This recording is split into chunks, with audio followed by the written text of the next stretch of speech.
সূর্যমুখী চাষ আমাদের কৃষি ও অর্থনীতিতে গুরুত্বপূর্ণ ভূমিকা পালন করে।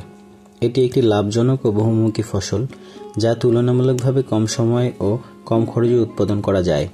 বিশ্বব্যাপী সূর্যমুখীর চাহিদা দিন দিন বাড়ছে, বিশেষ করে ভোজ্য তেলের উৎপাদনের জন্য।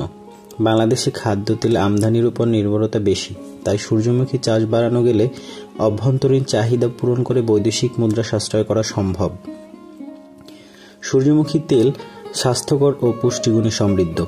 এতে কোলেস্টেরল কমানোর পাশাপাশি হৃদরোগ প্রতিরোধের উপকারিতা রয়েছে। এছাড়া সূর্যমুখী গাছের বীজ থেকে তেল উৎপন্ন হওয়ার পর যে খৈল পাওয়া যায়, তা গবাদি পশুর জন্য একটি উৎকৃষ্ট খাদ্য। দর্শক, আপনাদের মনে প্রশ্ন জাগতে পারে, এই ফুলের নাম সূর্যমুখী কেন? আসলে সূর্যের দিক তাকিয়ে থাকে বলেই এর নাম সূর্যমুখী। দিনের বেশিটা সময় সূর্যের আলো পূর্ব দিক থেকে আসে, তাই পূর্ব দিকে তাকিয়ে থাকে এই ফুল। আর যদি কখনো দেখা যায় গাছের জন্য বা ঘরবাড়ির জন্য পূর্ব দিক থেকে সূর্যটা ক্ষেতের ভেতর না আসে, ওরা যেখান থেকে সূর্যের আলো আসে সেই দিকে থাকবে।